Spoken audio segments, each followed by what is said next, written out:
She's a genius, certified genius for real. She is cracked, bro.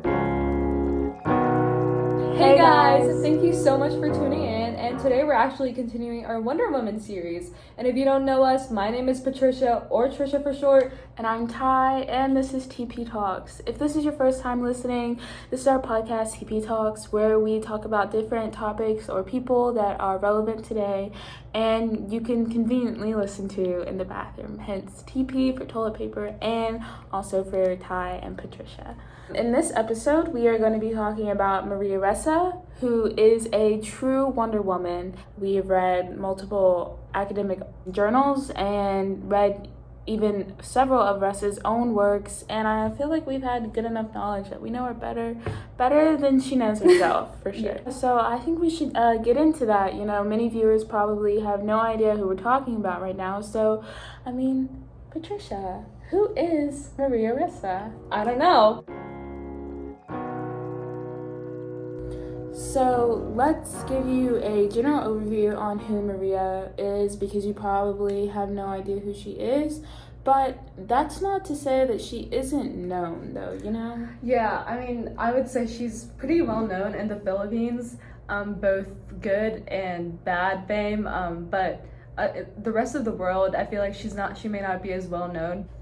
As far as journalists go, specifically, she is well respected. Her work is amazing, and anyone in that field can see the great work that she's doing and how she really advocates for journalists. So definitely in her field, she is well known, well loved.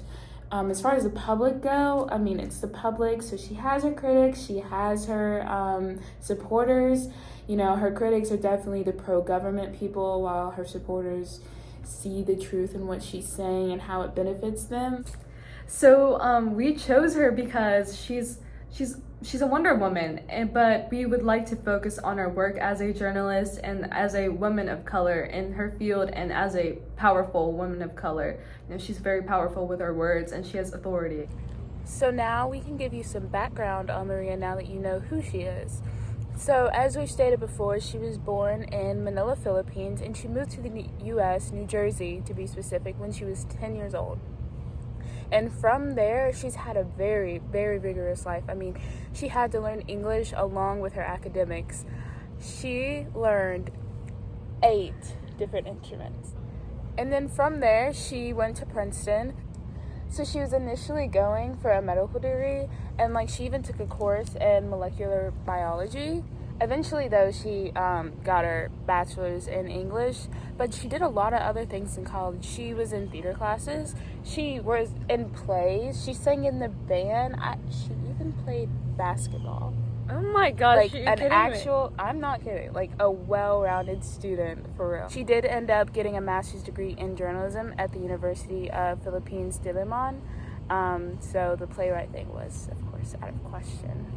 What I found interesting is that she states that she became a journalist because information is power, and that's one of the things that I focused on in my research for her. Journalism has pretty much been her entire life, and she hasn't stopped ever since in her 30 decades of working as a journalist. The only significant setback in her career was pretty much when Duterte took power and she started talking about the drug war, and that was when she was arrested. But even then, she's continued to bring truth to light.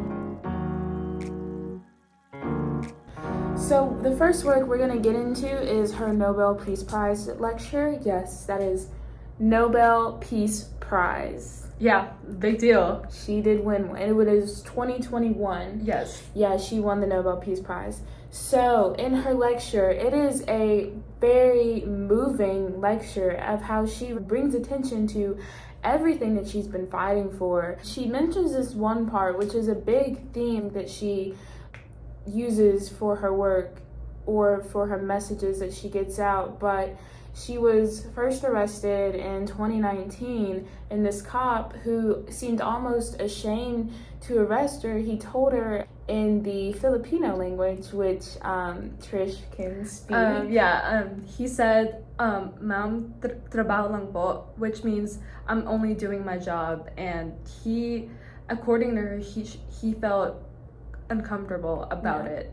And yeah, that just leads to her message of that is why our world is going into ruins, because it's a bunch of people just doing their job, which is, it makes the nation loses its soul, she says. And I feel like that's something really important to think about. so I like how you mentioned the fact that she was talking about how the country loses its soul when people lose kind of their individuality. And I feel like that applies to what she talks about with social media, with all the hate and with the spread of misinformation. These people, it's just kind of like a crab mentality kind of thing, a bandwagon. And I feel like that's the same with people. So when I was looking online about how many different articles and things that have just been said about her Nobel Peace Prize, I would say it's been a lot of positive things who have been commending Maria for her hard work and her bravery. You know, they recognize the risk, and how she mentioned in there, like the risk of being a journalist nowadays, especially in the Philippines. Yeah, exactly. So a work of Maria Ressa's that we have analyzed is this interview called How to Fix a Democracy. So after she describes what a democracy is and what it should be like, she goes on to list specific problems that are affecting the world's democracy. And she talks about how social media is leading to the vast spreading of lies, especially around political topics. Well, I would just like to add my own personal experience with Facebook and misinformation. I remember growing up, I encountered a lot of fake articles. A lot of those fake news or like lies, they really did make me feel fearful. And I guess that's also how a lot of people in general who use social media feel. When you see something, when you see something that seems threatening, you feel like you're in danger, even though it's not real. And so that just kind of spreads, and it's like a reaction, Yeah, actually, because you were saying not only in the Philippines, but she uses her experience with the 2016 election with Trump, how it could be compared to the election of Duterte. How she said that like 50% were very much for him and 50% were very much against him, and it was kind of like the same here in America with the Trump election. And a lot of people were in the middle, and social media platforms knew that, and they used that to easily influence people because it was tug of war. Yeah, tug of war. That's very interesting. And one thing I noticed about her too is the topics she talks about are very serious, but yet she talks about them in such a informative manner. And yeah, she's just very bubbly, and I like listening to her. Yeah, I really like listening to her. It was really nice. So another work that we analyzed was an article written by Maria Ressa, and it's titled Spreading the Jihadi Virus. And it's essentially an article that analyzes and connects social networks, social media to terrorism. And she compares terrorism to a virus in this article, and that its ideological foundation is spread like a virus. Like, for instance, she actually talks about this. Diseases are spread through social networks, like through your friend groups, like a hierarchy, like in school. And terrorist ideology spreads in the same manner. I do remember reading about she's had this study of the 3 degrees. It was from you to your friend to a friend of your friend, and how it just keeps spreading through there. Like, if one person was extremely sad one day. I think it also said a 54% chance for a friend. So that's a pretty big percentage, I would say. She basically says the entire idea is that terrorist ideology spreads like a virus, and that it's important that we be cautious about it, that we, quote, vaccinate the public against this disease.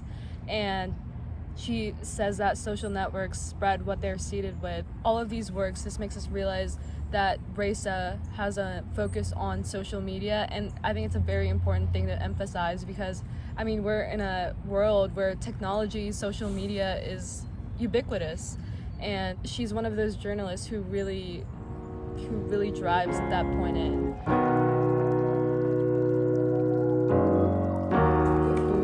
Wink. this is your favorite podcast, give a thumbs up below. It said she graduated October 2nd, 1963. Conveniently when she was born, because she's a certified genius.